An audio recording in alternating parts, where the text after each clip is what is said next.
Life of pregnancy. लेकिन इसके और भी कारण हो सकते हैं, जैसे कि स्ट्रेस, पुअर हेल्थ। ठीक है, menstruation phase is followed by the follicular phase. देखो मेंस्ट्रुएशन फेज के बाद कौन सा है, फॉलिकुलर फेज। फॉलिकुलर फेज में क्या होता है, आपके फॉलिकल्स डेवलप करते हैं। During this phase primary follicle in the ovary grow and became fully mature Graafian follicle. और क्या होता है, इसके साथ साथ क्या होता है, जो आपकी एंडोमेट्रियम जो ब्रेकडाउन हो गई है ब्लीडिंग के वक्त, वो आपकी क्या करती है, रीजनरेट करती है। ठीक है, these changes in ovarian uterus are induced by the level of pituitary and ovarian hormone. मतलब जो आपके ग्रेफियन फॉलिकल डेवलप कर रहे हैं और जो आपके एंडोमेट्रियम फिर से डेवलप कर रही है। ठीक है, वो ये दोनों चीज़ें आपकी कौन से हार्मोन्स आपके मेंटेन करते हैं, वो आपका ये हार्मोन, ये जो है वो पिट्यूटरी और ओवेरियन हार्मोन्स के थ्रू इंड्यूस होता है ये प्रोसेस आपका। ठीक है, उसके बाद बोल रहे हैं सिक्रीशन ऑफ गोनाडोट्रोपिन्स। गोनाडोट्रोपिन्स कौन से हैं, LH और FSH। ठीक है,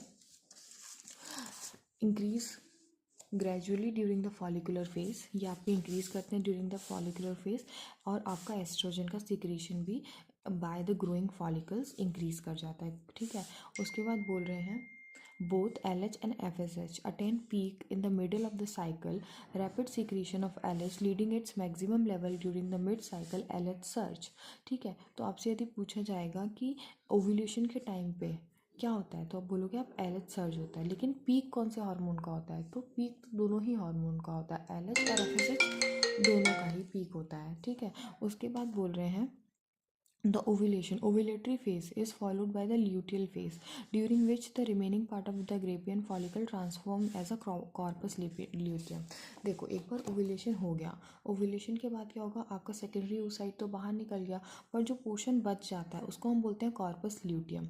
कॉर्पस ल्यूटियम जो आपका रिमेनिंग पोर्शन है वो किस में कन्वर्ट होता है, आपका कॉर्पस ल्यूटियम में कन्वर्ट होता है।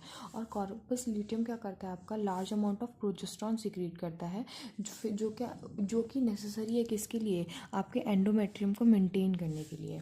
और ये एंडोमेट्रियम, क्योंकि आपका जो एंडोमेट्रियम है ना वो कहीं ना कहीं प्रेगनेंसी की प्लानिंग कर रहा होता है, तो ऐसी एंडोमेट्रियम आपकी इंपॉर्टेंट होती है इम्प्लांटेशन के लिए of the fertilised ovum and other events of pregnancy.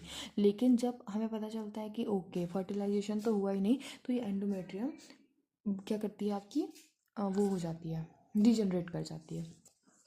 और ड्यूरिंग प्रेगनेंसी सारे इवेंट्स मेंस्ट्रुअल साइकिल के रुक जाते हैं, कोई मेंस्ट्रुएशन नहीं होता।